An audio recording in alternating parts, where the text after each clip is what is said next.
How's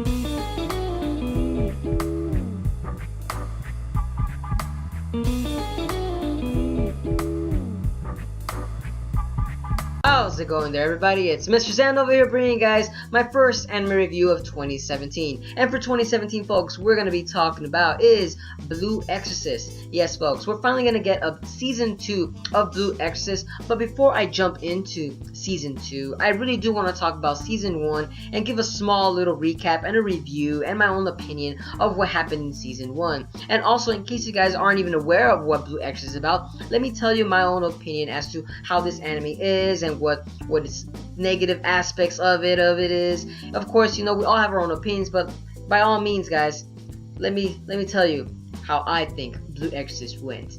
Now, granted, guys, Blue Exorcist is a very well-written anime that, in fact, it's actually even on Netflix itself. And in case you guys want to binge watch it, just go ahead and watch it on Netflix, as you guys will actually be able to watch it before in time that Season 2 comes out. But like I said, I'm digressing right now. Season 1 of Blue Exorcist involves the two main characters, Rin Okamura and Yukio Okamura, where they are the offsprings of Satan himself, and Satan himself is actually the primary antagonist of the whole entire lore of Blue Exorcist itself. Now, think about this. Satan is the all-powerful deity that's involved in there, but yet the story that involves and surrounds Rin Okamura and Yukio Okamura is still a coming-of-age story. These two characters are off in the great adventure to finally topple their father, their demon father, because these two humans are half-humans. They're actually half-humans / half-demons that are able to actually go about in great lengths, but yet still live about the human lives. Like I said, the anime itself actually lingers between siding with how humans actually interact with demons, while the demons interact with the humans themselves. There's much of that lore going on about there, but yet it's only fractioned and just siphoned just a tiny bit for us viewers, because of the fact that, like I said, there's so many stories that are underdeveloped as well in Season 1 that, you know, will be actually happening in Season 2. But in Season 1, it's only just giving us about the exposition of certain characters, Rin Okamura, Yukio Okamura, how their mother actually happened, how she actually came about to be involved with Satan itself, their father as well.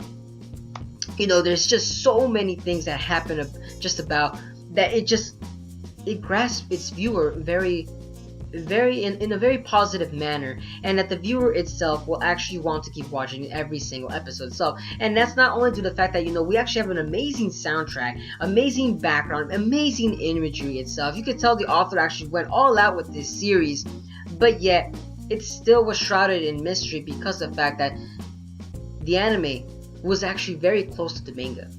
And that's the reason why they actually had to stop it, was for that particular reason, because if the anime continued on for certain in the actual pace that actually was following itself, it really would have actually toppled the manga over, and it really would have been showing more and more stuff that we actually would have not been able to see in the manga itself. Like I said, though, the anime itself, that was the only negative aspect of it, and of course with the filler arcs involved with it, but the filler arcs themselves were actually still entertaining. You know, there's still so many stuff that the anime itself could have been going on about, but yet they chose it because the anime itself, the first season, was actually spanning on for a little bit quite too long. Honestly, the story itself, the main plot story itself, was actually just being dragged on and on. But that's only for the reason because of the fact, like I said, that they only wanted to show a specific part of the actual arcs that were involved in Season 1 of Blue Exorcist.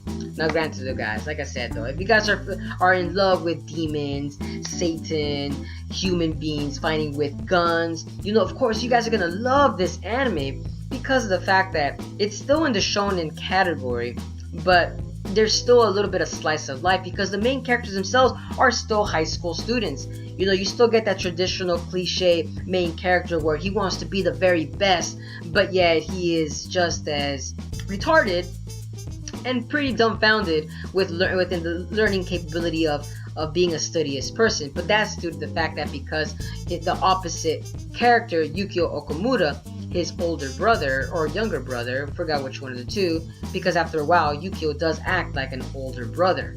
Like I said, it's hilarious because he's the actually studious person. He's the one that actually takes great pride into what he actually does and actually puts his work into, because he himself wants to take care of Satan. Like I said, these two characters, they want to defeat Satan. They really do, and they're giving it their both best, but their own aspects of scars.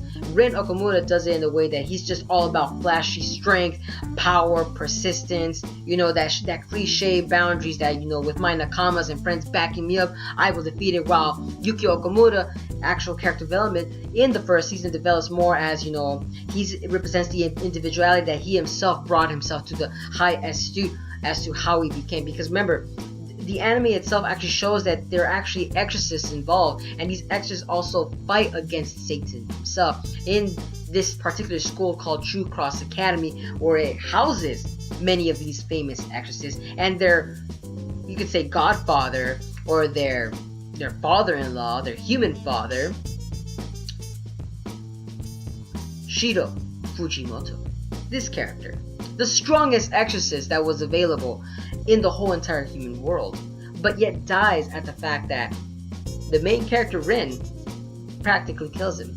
Now, I'm gonna stop right there, folks, and that's due to the fact that, because you could say Rin didn't necessarily actually kill him. It's more along the lines as to say that he caused all the events that unfolded, that caused the story to progress over and over again, because Shiro Fujimoto, this character, has the strongest willpower that Satan tried to possess, but yet couldn't. But until Rin Okamura has stated in one of the episodes itself that, you're not my father was somebody else, etc., etc., it became then a family trust issue right there, that basically then Shiro himself could not, just got heartbroken in that instant that, of course, the Satan himself came possessing, and right there and then, you just literally see everything unfold. Then Rin Okamura actually then traverses onto True Cross Academy and try to become the exorcist to fight off against Satan himself. Like I said, I'm loving the fact that, the story unfolds with the character itself, and Rin Okamura meets so many new characters along the way, and these characters start becoming friends with him, but yet they still don't know that he's a demon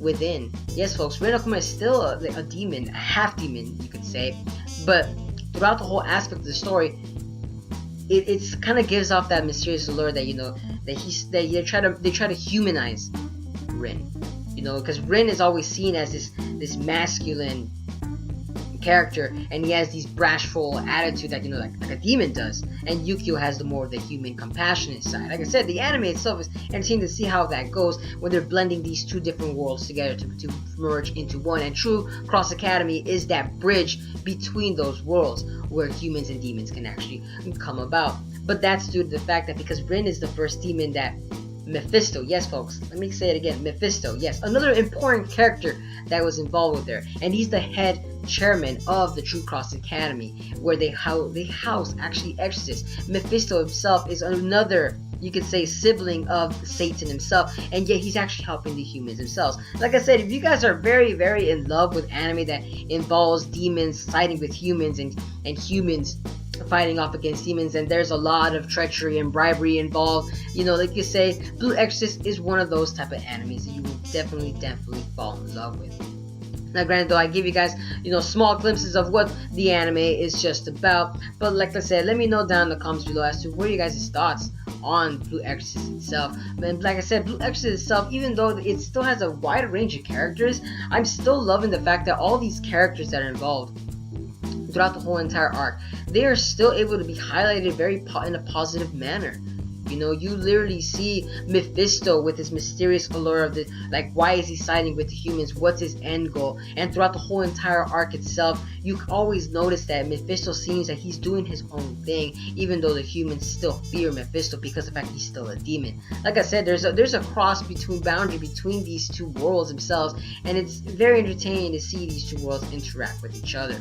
And like I said, we also get to see another deity, Maimon, come in and actually try to provoke Rin to use his demon powers. Like I said, the demon powers themselves around Rin Okamura is a very important aspect throughout the whole entire anime, that it actually dwells in the aspect that can Rin be really human and yet not side with the demons themselves, because of the fact that Rin has this great power from Satan himself but can he actually learn to control it? It's very similar to how the Naruto series went, where you can see the main character Naruto actually has a demon fox trapped within him, but instead of a tail beast trapped, Rin Nakamura has the power of Satan trapped within him. It's very entertaining to see how the actual anime is actually going. Like I said, there's a lot of plot elements that are, like I said, they're very cliche, but they're still at the end of the day, they're still entertaining to watch. And I personally, like I said, I love Blue Exorcist, and I can't wait till season 2 comes out. And it's gonna be very entertaining because even though season 1 had those filler arcs, and it ended on a whim too at the same time,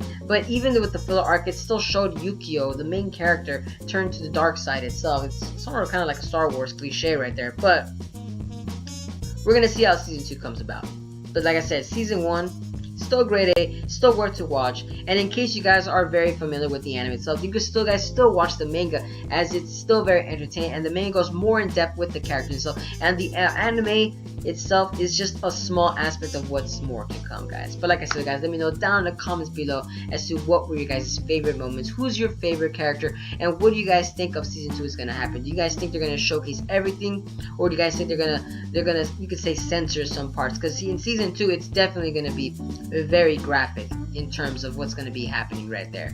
But like I said though, guys, like I said, Happy New Year for 2017, and I can't wait till Blue Exorcist Kyoto Saga starts. Like I said, guys, I hope you guys are having a wonderful day, and if you guys enjoy my content, don't forget to give a like, comment, share, and subscribe for more anime discussions. And as always, guys, have a wonderful day. But this is Mr. Zen, signing out.